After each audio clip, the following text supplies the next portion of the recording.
Oh, no, continuation. Hindi pa tayo tapos. Butete, hindi pa tayo tapos. About J. Morins.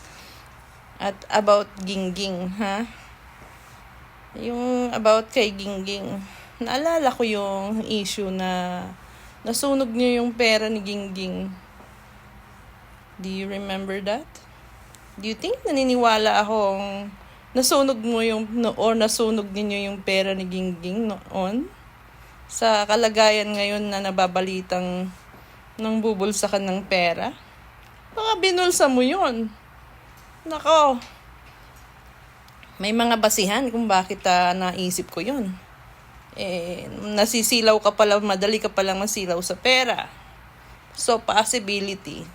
Nakita mo yon at dahil nakita mo yon binulsa mo. At pinalabas mo na lang na nasunog ni J. Morins kasi siya ang inutusan mong magsunog ng mga basura ni Gingging nung time na yon. No. Butete, matakot ka sa Diyos. Nako, di ka naawa dyan sa bata. Pinag-iipunan niya yon, kawawa naman. Kaya pala nag-uulang si Gingging ng husto. Galit na galit si Gingging. Nag-worried pa ako na hindi madala sa doktor yung bata nung time na yon. Dahil talagang tinutopak siya dahil nawala yung pera niya at sinasabi niyong nasunog. Nagsumbong siya dun sa pinsan niya. Kayo na mga kamag-anak ni Gingging, kung nakikita niyo man ako at naririnig niyo ako at napapanood niyo na ako, talk to me. For sure alam niyo. Tapos itong butete na ito, galit na galit pag pumupunta yung mga kamag-anak ni Gingging dyan. Yun nga lang, hindi kasi nila alam na nandyan siya sa'yo. Kinukuhaan mo kasi lagi si Gingging, Bakit? Nangangailangan ka na naman ba ng allowance? Ganyan ka naman pagka tingnan mo, ginamit mo nga si Gingging na dinala-dala mo siya nung sinundo mo yung asawa mo. Para may magbigay sa'yo ng panggasolina. Oh, do you remember nang hingi ka sa akin ng panggasolina mo noon? Dahil isasama mo si Gingging at saka si Ohaha. Nang hingi ka sa akin ng panggasolina. Ang lakas ng loob mong mag-drive tapos wala kang panggasolina. Masyado kayong pasosyal ng asawa mo. Kung wala kayong gasolina, maglakad kayo. Kung mag-commute kayo. Pauwiin mo yung asawa mo tapos wala kang panggasolina. Susunduin. Ayan, di ba? Nakaharma ka. Nasira tuloy yung sasakyan mo. Kung malaki siguro talaga ang kasalanan mo. At para hindi mo na paulit-ulit na gagansuhin ng mga sponsor, ayun, nabangga yung sasakyan mo. Diba? Huwag ka kasing masyado kang nangi-scam ng pera dahil sa akala mo easy-easy lang, no?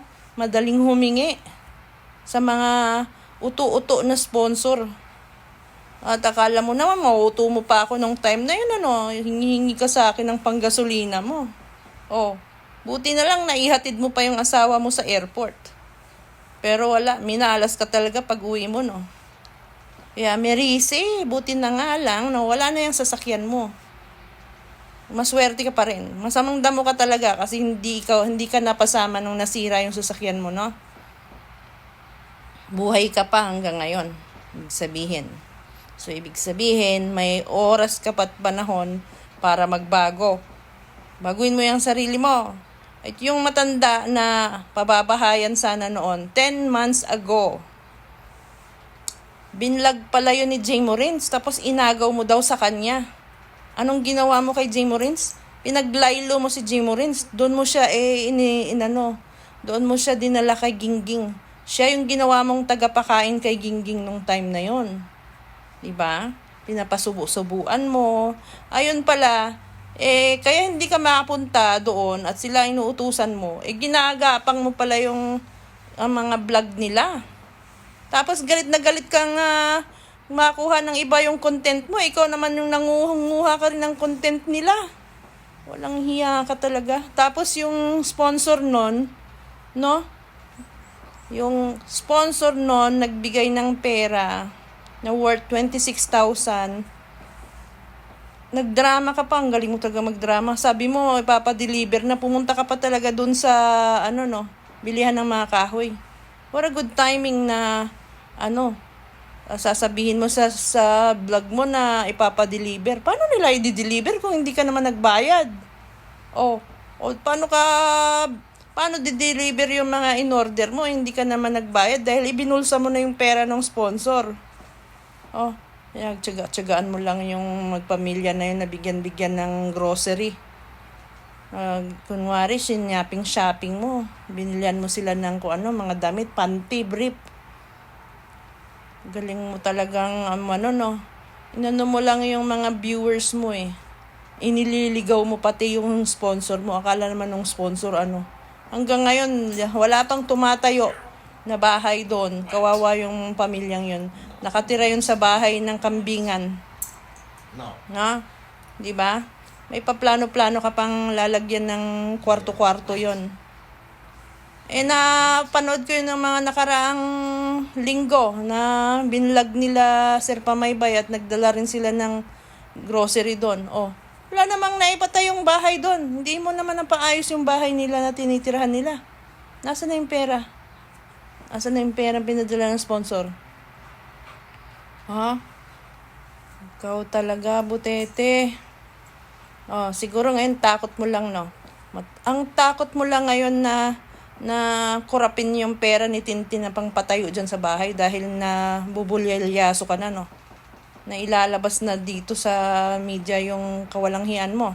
So, hindi ka na magkukurap ngayon dahil pufokusan ka ni Tintin dyan. Huwag kang magkakamali. Yan na lang ang natitira mong sponsor na nauuto mo. No?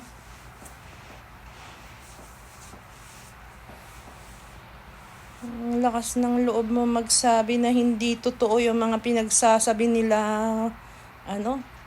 o pinagsasabi ko, no? At sinisiraan ka lang. Ano ikakainggit ko sa'yo? Sabihin mo nga. Wala akong ikakainggit sa'yo. The thing is, narinig ko mismo yan sa mga alipores mo nung pumunta sila sa tindahan nila GC. Lalong namang nagtago ka na sa lunggaman, no? Alam naman mag-uusap yung mga yan na hindi totoo. Diba? Ang pag-usapan ka nila ng mga bagay na hindi totoo. Siyempre yan, nakatira yan sa bahay mo. Kasama mo yan. Kaya, ang mga tao nagkakakilala lang pag nagkakasama na sa isang bubong. Kaya wag kang mag-excuse ngayon. Yung mga yan, nananahimik lang yan. Pero, wag mong kantingin yung mga yan, magsasalita rin yan. Subukan mong magwala dyan at pagalitan sila isa-isa. Diba, ibibisto ka ng mga yan. Hindi ka makalabas, Hindi ka makapag-live, hindi ka makasagot. Dahil sa bistado ka na. Isoli mo na kasi yung mga inhingi nila sa'yo. Yung lupa. Bakit kasi ipinangalan mo yan sa pangalan mo? Hindi mo naman pera pala yan. Pera pala ng sponsor yan para dun sa mga mahihirap. Ba't ipinangalan mo sarili mo?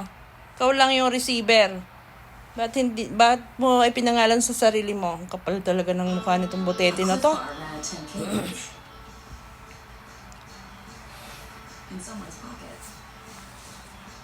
Bago ka na, malapit ng mag-end of the world. Minalas-malas ka, ibabala ka nila sa kanyon. Itong taong ito, ang yabang-yabang. Wala kang maipakain dyan sa mga alipores mo eh. Kaya nga naging konsumo yung bigas na pabigas ko. Wala namang problema doon dahil kinain nyo naman. Pero huwag kang magyabang. Dahil naawa ako doon sa mga alipores mo. Kahit si Sir Pamaybay, bumibili na ng pagkain kasi hindi ka namimigay daw na sarili mo daw yung pabigas na pinabili ko. Kaya bumibili na lang din sila. Kawawa sila uhaha na atsoy-atsoy mo dyan. Pati ang anak ni Sir Pamaybay, bigyan mo lang 1.5 para mag-alaga ng baboy. Umuwi ka na, Atsok. Huwag kang bumalik dyan. Huwag ka nang bumalik dyan. Walang kwenta yung taong yan. Kaya magpaloko dyan. Ginagamit lang kayo niyan para tumaas yung rate ng views niya.